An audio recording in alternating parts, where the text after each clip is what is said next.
Film के producer हैं या इस फील्ड में एक लंबा अनुभव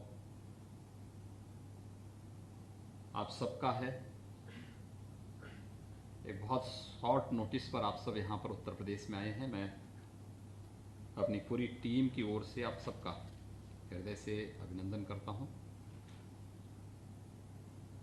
पिछले पौने दो घंटे से मैं आप सबकी बात को बहुत धैर्य से सुन रहा था। दोनों चीज़ें देखने को मुझे मिली। एक तो एक उत्साह, एक उमंग,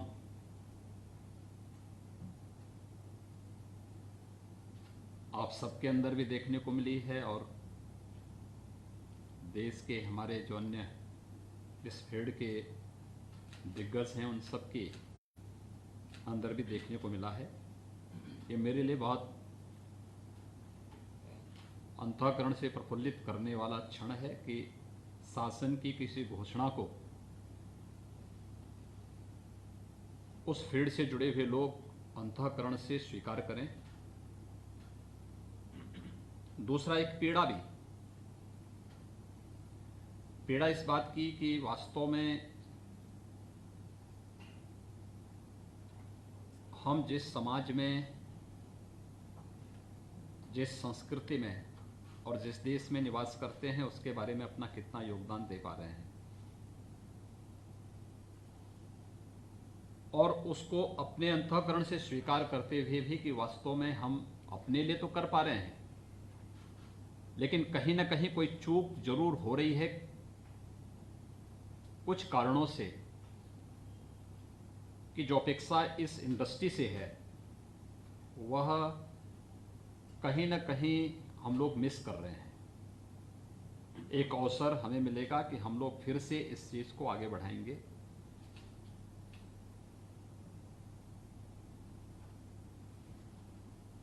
उत्तर प्रदेश हम सब जानते हैं कि आबादी के हिसाब से देश का सबसे बड़ा प्रदेश है। 24 करोड़ की एक बड़ी आबादी हमारे पास है। 7 राज्य उत्तर प्रदेश से सटे हुए हैं।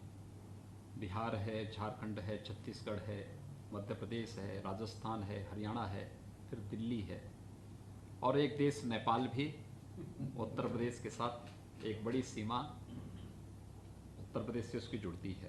उत्तराखंड भी तो, हाँ, उत्तराखंड भी है, इसी में उत्तराखंड भी है, बंगाल भी है। नहीं, बिहार के बाद फिर बंगाल आ जाता है, लेकिन ये है,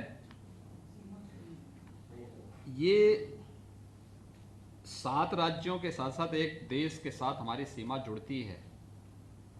और आप अद्भुत जो बात उत्तर प्रदेश के बारे में, उत्तर प्रदेश भारतीय संस्कृति और भारतीय परंपरा का एक केंद्र बिंदु है। प्राचीन पौराणिक कालखंड से लेकर के अर्वाचीन काल तक देश की आजादी की लड़ाई में भी इसका जो योगदान है, आखिर दुनिया की सबसे प्राचीन नगरी काशी उत्तर प्रदेश में है। मर्यादा पुरुषोत्तम भगवान श्री राम की जन्मभूमि उत्तर प्रदेश में है। भगवान श्री कृष्ण की पावन जन्मस्थली उत्तर प्रदेश में है। गंगा यमुना के संगम की स्थली प्रयागराज उत्तर प्रदेश में है। देश के अंदर अगर हम पुराणों की धरती के रूप में इसकी वो करें तो वह नैमिष तीर्थ भी श्रीमद् भागवत महापुराण का सबसे पहला वाचन जिस धरती पर हुआ था वह उत्तर प्रदेश में है। सुख तीर्थ उत्तर प्रदेश में है। यानी अपनी वैदिक और पौराणिक परंपरा को समेटे हुए चित्रकूट को आप ले लीजिए, आपका अन्य जितने भी श्रृंगेरपुर को ले लीजिए, कौन सा ऐसी जगह है जो यहां पर नहीं है। हम वैदिक काल से, रामायण काल से, महाभारत काल का हस्तिनापुर भी उत्तर प्रदेश में ही है। और जिस क्षेत्र में हम लोग इस फिल्म सिटी के लिए प्रस्तावित किया है, जहां पे भी यमुना अथॉरिटी की ओर से जो प्रेजेंटेशन प्रस्तुत भी किया गया है, देखिए ये भारत की उस जिस नाम से भारत का नाम भारत पड़ा, भरत, शकुंतला पुत्र भरत के नाम पर, ये उसी हस्तिनापुर के आसपास का क्षेत्र है जहां पर ये फिल्म स्टूडियो हम लोग फिल्म सिटी हम लोग प्रस्तावित कर रहे हैं। भारत की पहचान का प्रतीक बनेगा। गंगा और यमुना के बीच का भूभाग है। यमुना एक्सप्रेसवे, यमुना जी के पैरेलल जो हमारा एक्सप्रेसवे आ रहा है दिल्ली को आगरा से जोड़ने के लिए, उसके बीच में पूरा क्षेत्र पड़ता है।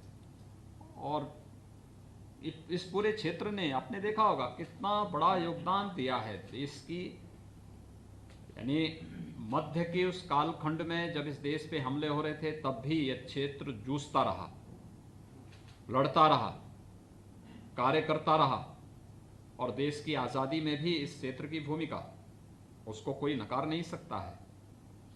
प्रथम स्वातंत्र समर से लेकर के उसके बाद के कालखंड में अगर आप देखेंगे बहुत बड़ा योगदान रहा है इस भूभाग का, इस धरती का। तो स्वाभाविक रूप से वैदिक काल से लेकर के और आज के कालखंड तक भारतीय परंपरा, भारतीय संस्कृति और भारतीय सभ्यता की सबसे महत्वपूर्ण धरती उत्तर प्रदेश रही है। और भारतीय सिनेमा का बहुत बड़ा योगदान इस दिशा में है, देश को जोड़ने, केवल भारत के अंदर ही नहीं, भारतीय सिनेमा ने तो भारत के बाहर तक भारत की संस्कृति और सभ्यता को पहुंचाने का कार्य किया। हर एक के उत्थान और पतन का अपने एक समय होता है, और ये तो धर्मचक्र है। ये उत्थान और पतन उसके साथ जुड़ा होता है, हम उससे अलग अपने आप को हटके नहीं देख सकते। इसलिए ये जितनी भी प्रक्रियाएं हैं, अगर बुरा हुआ है तो उसने अच्छा भी किया है, और अच्छे बुरे के बीच में रास्ता हमें ढूंढना है, उससे हमें रास्ता निकालना है। हमें अच्छेपन के लिए भारतीय दृष्टिकोण हो, भारत की सभ्यता और संस्कृति को हम पूरे देश के अंदर गौरव के साथ पहुंचा सकें, पूरी मर्यादा के साथ पहुंचा सकें, इस भाव को लेकर के इस कार्यक्रम को आगे बढ़ाने की आवश्यकता है। और मैं आपको इस बात के लिए विश्वास के साथ कह सकता हूं कि कनेक्टिविटी के मामले में अगर आप देखेंगे तो बेहतर कनेक्टिविटी, हमारा जेवर एयरपोर्ट एशिया का सबसे बड़ा एयरपोर्ट बनने जा रहा है। अभी अगले महीने से हम लोग उस पर कार्य प्रारंभ करने जा रहे हैं, और 2023 से हमारा प्रयास है कि हम उसको फंक्शनल करेंगे। सबसे बड़ा एशिया का एयरपोर्ट बनेगा, ग्रीनफील्ड एयरपोर्ट, इंटरनेशनल एयरपोर्ट के रूप में हम उसे डेवलप कर रहे हैं। हमारी सारी कार्रवाई पूरी हो चुकी, 5000 एकड़ में वो बन रहा है, बहुत बड़ा एयरपोर्ट बन रहा है। दूसरा, उसकी कनेक्टिविटी जो हम दे रहे हैं, इस कनेक्टिविटी के साथ साथ हमने इंफ्रास्ट्रक्चर के लिए और भी कुछ किया है। हम ये जो पूरा क्षेत्र है, यहाँ पे मेट्रो की भी 4 लेन की कनेक्टिविटी तो अभी भी है, मेट्रो की और भी जो आधुनिक सुविधाएं होंगी, इन सब के साथ हम उसको जोड़ने जा रहे हैं। हमने अपनी अथॉरिटी की पूरी बैठक, नोएडा, ग्रेटर नोएडा, यमुना अथॉरिटी, इन सब की बैठकें भी हमने की हैं। ये केवल फिल्म सिटी तक ही सीमित नहीं रहेगा, हम वहाँ पे एक वर्ल्ड क्लास इलेक्ट्रॉनिक सिटी भी देने जा रहे हैं, और वर्ल्ड क्लास की एक फाइनेंशियल सिटी भी हम वहाँ पे प्रपोज करने जा रहे हैं, जो हर प्रकार की आर्थिक और वित्तीय गतिविधियों का संचालन वहाँ से कर सके।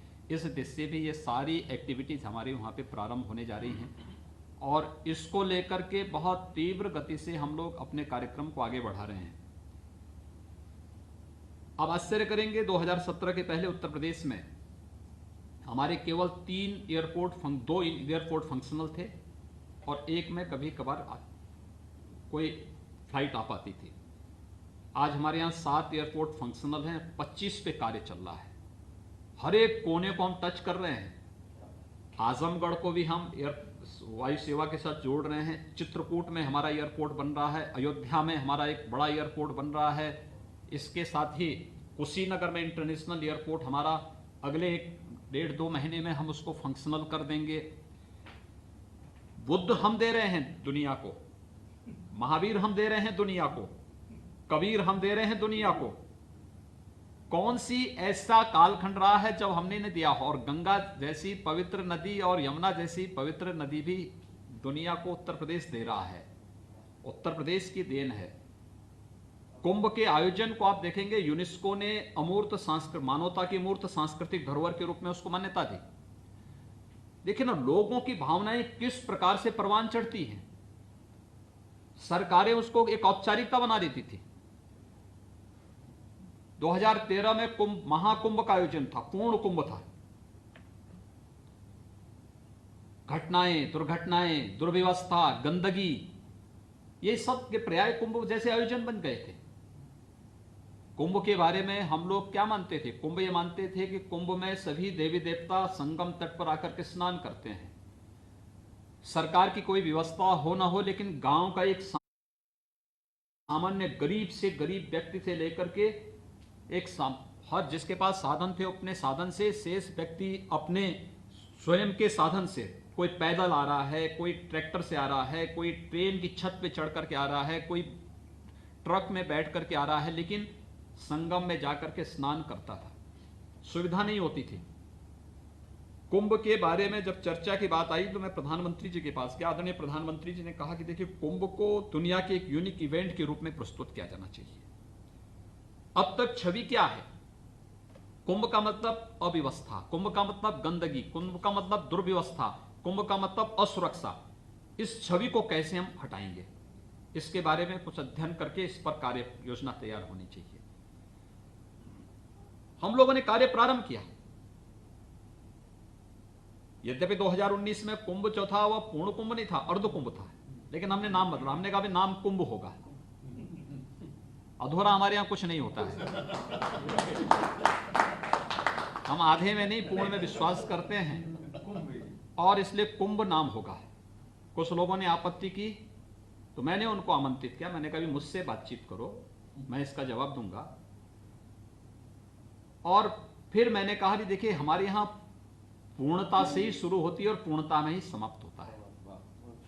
ओम पूर्णमदः पूर्णमिदं पूर्णात् पूर्णमुदच्यते, तो पूर्णस्य पूर्णमादाय पूर्णमेवावशिष्यते। मैंने कहा ये है भारत की वास्तविक परंपरा, इसलिए कुंभ कुंभ होगा। आप इसको महाकुंभ कर सकते हैं बाद में, लेकिन अभी कुंभ होगा, और कुंभ को हम इसी रूप में प्रस्तुत करेंगे। फिर हम लोगों ने कुंभ का पहली बार, देखिए हजारों वर्षों के इतिहास में पहली बार कुंभ का एक लोगो होना चाहिए। लोगो क्या होगा? हम लोगों ने लोगो को उसी रूप में प्रस्तुत किया। कुंभ के पीछे का उद्देश्य क्या?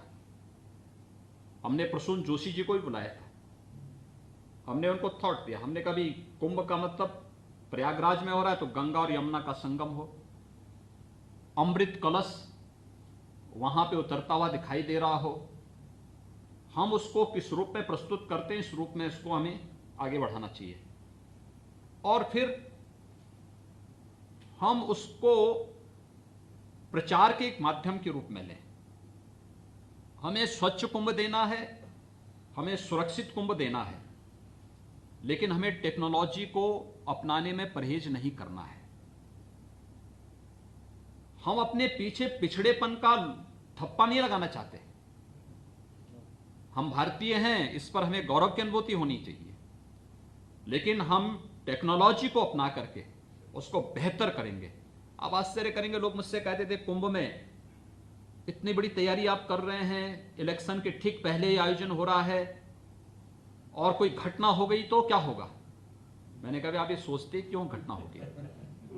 भाई हम फुल प्रूफ व्यवस्था दे रहे हैं। उन्होंने कहा भीड़ होगी कैसे रोकेंगे? मैंने कहा आर्टिफिशियल इंटेलिजेंस का उपयोग करेंगे। उन्होंने कहा कोई आतंकी वारदात हो गई, मैंने कहा देश और दुनिया के सभी ऐसे जितने भी संदिग्ध चेहरे होंगे सब मेरे सॉफ्टवेयर में कैद होंगे, और वे इस क्षेत्र में कहीं घूमेंगे भी तो पहले ही अलर्ट आने लग जाएगा। इससे पहले वो कुछ करें, हम उसका काम तमाम कर देंगे, आप चिंता मत करिए, हमारे पास सब कुछ है, हम उसको करेंगे। अब देखिए इतना सक्सेसफुल रहा पूरा आयोजन।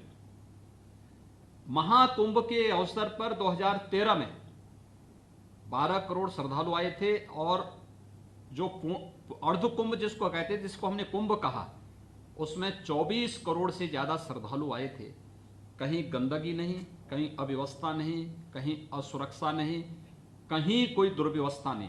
और हमने ये भी व्यवस्था की, पहले होता क्या था, श्रद्धालु आते थे दूर दूर से पैदल, उन्हें 20 किलोमीटर 25 किलोमीटर पहले उनको रोक दिया जाता था। हमने कभी याद करना 5 किलोमीटर से अधिक की दूरी न हो, और 5 किलोमीटर से हम पार्किंग, हर 5 किलोमीटर पार्किंग दे दीजिए, पार्किंग की पूरी व्यवस्था करिए। दूसरा ये भी व्यवस्था उसमें करिएगा कि 5 किलोमीटर से आने के लिए लोगों को हम लोग बैटरी चालित वाहन उन्हें उपलब्ध कराएं, वे लोग आ सकें, और संगम तट के अधिकाधिक नजदीक उनको लेके आइए, जिससे अधिक से अधिक लोगों को सुविधा हो सके। आप आश्चर्य करेंगे कि हमारे यहां माघी पूर्णिमा के दिन कुंभ में 5.5 करोड़ श्रद्धालुओं ने एक दिन में स्नान किया, और एक तिनका भी नहीं हिला। बहुत शांतिपूर्ण तरीके से सारा कार्यक्रम संपन्न हुआ।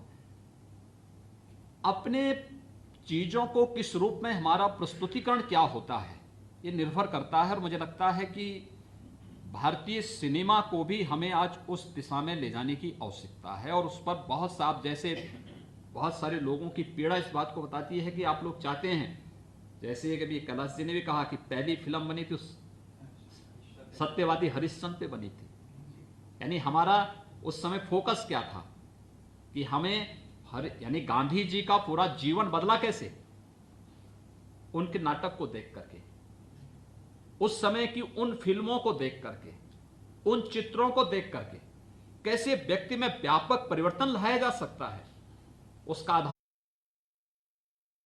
बना था ये।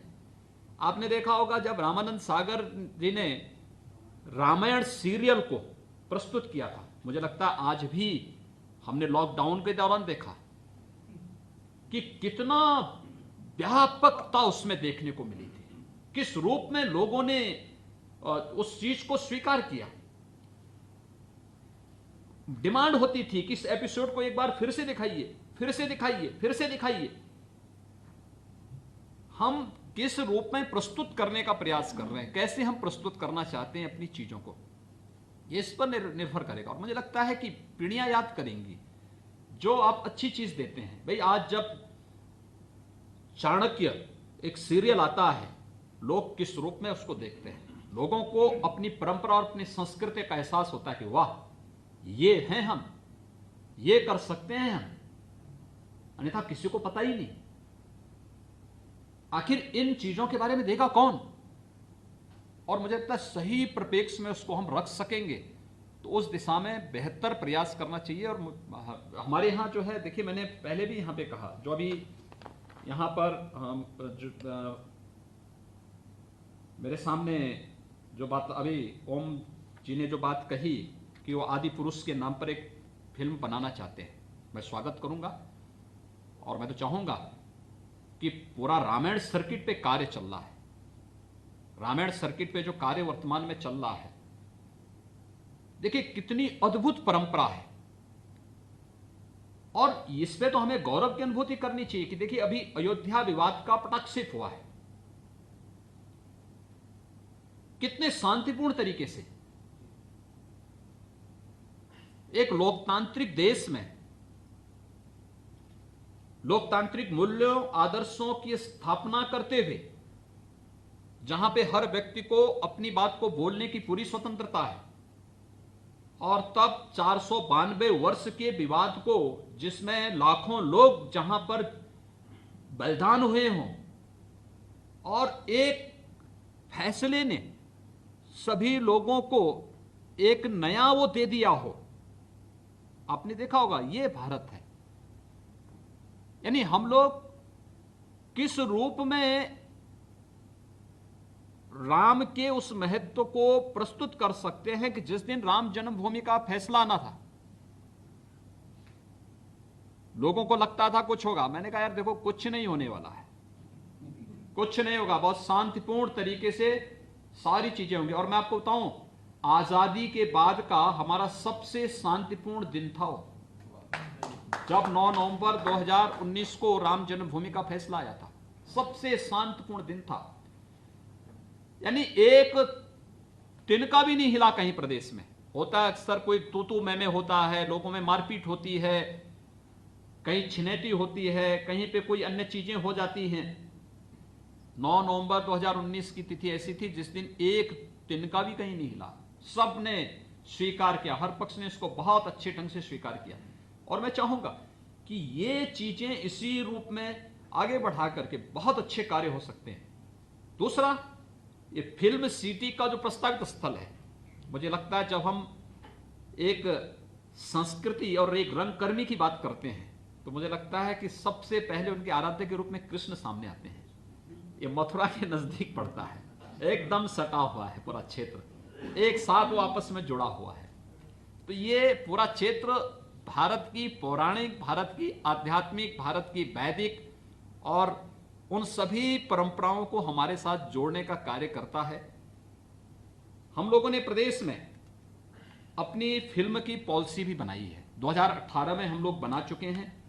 और मुझे लगता है कि इस पॉलिसी को लेकर के भी और भी कोई संशोधन और कोई भी अन्य किसी प्रकार के वो होंगे, हम लोग इसमें स्वागत करेंगे। हम तो आते हैं क्योंकि देखिए, हमारे लिए केवल एक सिनेमा नहीं है, भारतीय सभ्यता संस्कृति का प्रचार प्रसार, जो जिन कार्यों, यानी एक अच्छा फिल्म बनती है, एक अच्छा सीरियल बनता है, कैसे घर घर तक रामायण पहुंच गई, कैसे घर घर तक महाभारत पहुंच गई, कैसे घर घर तक चाणक्य पहुंच गए। लोगों ने जब देखा तब ना, जब उस पर कार्य किया गया तब ना, लोगों को सभ्यता और संस्कृति की जानकारी होने लग गई, लोगों को यह एहसास होने लग गया, परिवारों का माहौल बदल गया।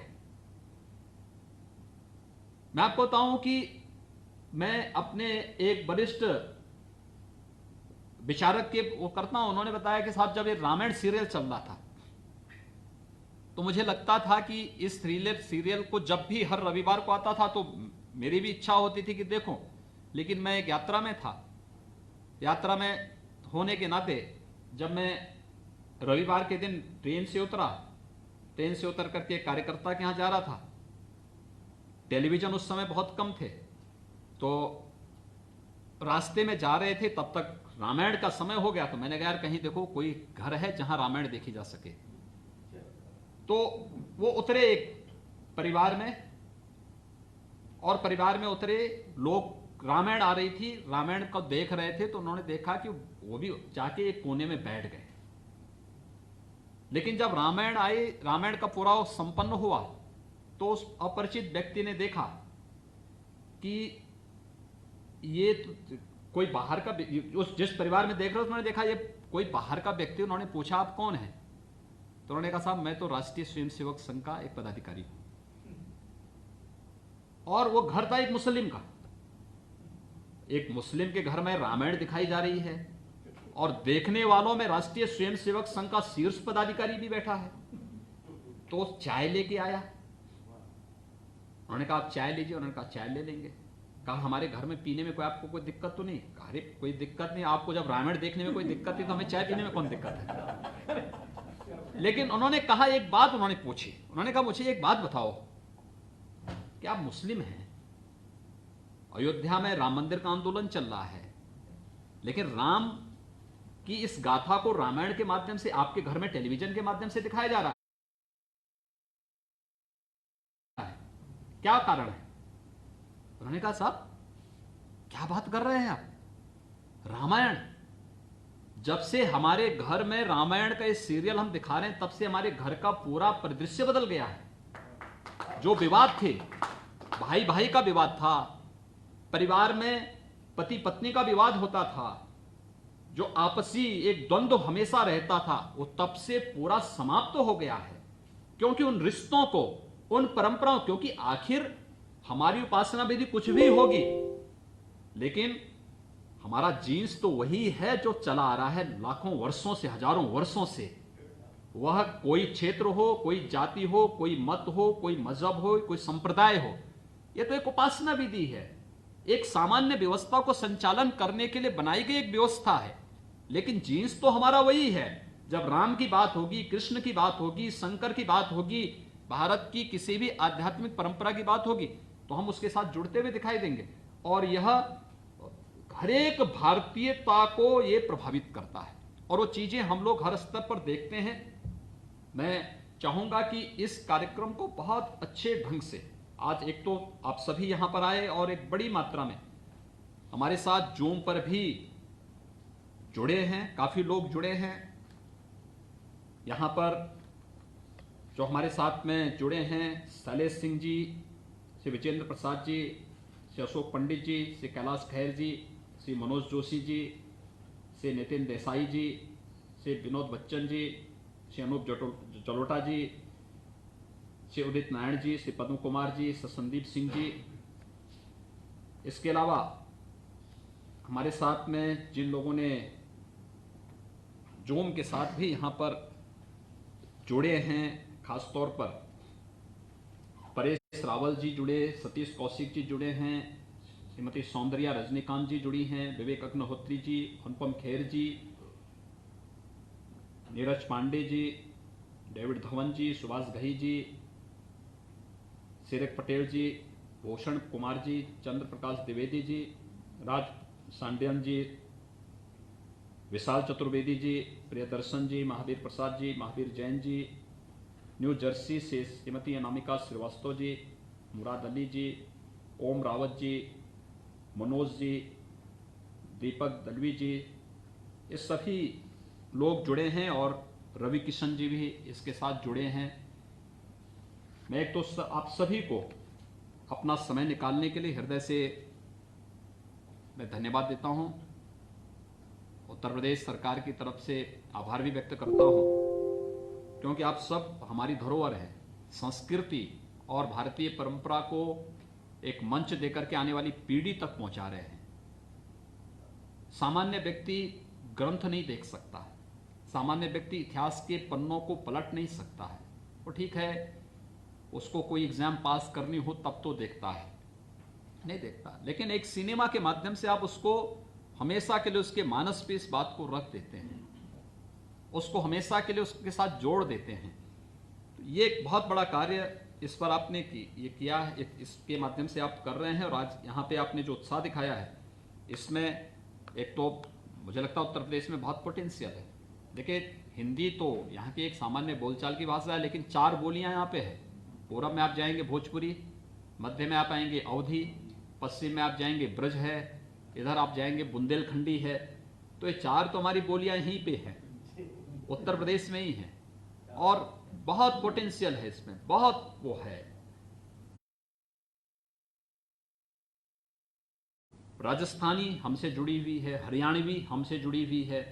इसी प्रकार से आप देखेंगे तो हर एक स्तर पर कहीं ना कहीं छत्तीसगढ़ी है, उधर जो है झारखंडी है, सभी एक दूसरे के साथ जोड़ करके हम लोग बहुत मजबूती के साथ इस कार्यक्रम को आगे बढ़ा सकते हैं। और एक भारतीय सिनेमा को एक नया मंच मिलना चाहिए, इस समय की आवश्यकता है। उसमें प्रदेश सरकार इसमें पूरा वो करेगी। मैं चाहूंगा कि हम लोगों ने अपनी फिल्म नीति 2018 बनाई भी है, और इसमें जो है राजू श्रीवास्तव जी यहाँ पे काम कर रहे हैं हमारे फिल्म बंधु की तरफ से भी। लेकिन इस कार्यक्रम को हम और अच्छे ढंग से विराट रूप में आगे बढ़ाने की आवश्यकता है, समय की आवश्यकता है। भारतीयता हमारे मन में होना चाहिए, हमें उससे इतर कहीं भी अपने को उससे इतर नहीं रखना होगा, और उसको लेते हुए अगर हम कार्य करेंगे, उत्तर प्रदेश सरकार इसमें भरपूर सहयोग करेगी, कहीं कोई दिक्कत नहीं आने वाली है। और जो मैंने पहले भी आपको बताया है, ये तो अपार संभावना वाला प्रदेश है, प्रकृति और परमात्मा की सीम कृपा इस पर है। तो इस चीज़ों से कभी हम, जो यहाँ पे कार्य करेगा, इन चीज़ों के साथ जुड़ेगा, उससे अपने आप को कभी भी वंचित नहीं करेगा, रखेगा, उन सब के साथ स्वतः स्फूर्त भाव के साथ जुड़ता हुआ दिखाई देगा। मैं आप सभी को हृदय से धन्यवाद देता हूं, और खासतौर पर न्यू जर्सी से अनामिका जी जुड़ी। भारत और भारतीयता के प्रति उन्होंने जो कहा है, वो 20 साल पहले भारत को छोड़ी हैं, लेकिन 20 साल के बाद अगर उनको उत्तर प्रदेश के अंदर आने का अवसर मिले। हमने अभी 2019 में प्रवासी भारतीय दिवस का आयोजन प्रयागराज में किया था, और प्रयागराज में प्रवासी भारतीय दिवस के कार्यक्रम के साथ हम लोगों ने प्रवासी उत्तर प्रदेश का भी कार्यक्रम उसमें रखा था। प्रवासी भारतीय दिवस में 7,500 प्रवासी कामगार और प्रवासी भारतीय उसके साथ जुड़े थे। हम उन्हें प्रयागराज कुंभ में भी ले गए थे, फिर रिपब्लिक डे परेड में भी उनको हमने शामिल करवाया था। बहुत अद्भुत आयोजन था। हर वर्ष ये कार्यक्रम चल रहे हैं, और प्रवासी भारतीयों के प्रति प्रधानमंत्री जी के मन में जो भाव हैं वह उसे एक नई ऊंचाइयां देता है। मुझे प्रसन्नता होगी कि हम लोग इस कार्यक्रम को और आगे बढ़ा सकेंगे। हम लोगों ने जो फिल्म नीति उत्तर प्रदेश की बनाई है, मैं चाहूँगा कि सभी को एक एक उसकी उपलब्ध हो जाए तो अच्छा रहेगा। उसको एक बार देख लेंगे, और इसमें अगर कोई संशोधन, किसी प्रकार का कोई प्रस्ताव जो इस फील्ड में प्रोत्साहन का होगा, तो प्रदेश सरकार इसमें पूरा हर प्रकार से उसमें सहयोग करने को तैयार रहेगी। और मैं चाहूँगा कि आप में से सभी लोग मिल कर के इसे मूर्त रूप देने में अपना योगदान दें, अपना सुझाव दें, अपने अनुभव का लाभ यहाँ पर देंगे, तो हम लोग देश के लिए, देश की भावनाओं के अनुरूप एक नया मंच देने में हम लोग सफल हो सकेंगे। मैं एक बार फिर से आप सबका हृदय से अभिनंदन करता हूं। आप जो प्रत्यक्ष रूप से आए हैं, जो लोग मेरे साथ यहाँ पर वेबिनार के साथ जुड़े हुए हैं, डिजिटल प्लेटफॉर्म के साथ यहाँ पर हमारे साथ जुड़े हैं, उन सब का भी हृदय से मैं अभिनंदन भी करता हूँ, धन्यवाद भी देता हूँ, और विश्वास करता हूँ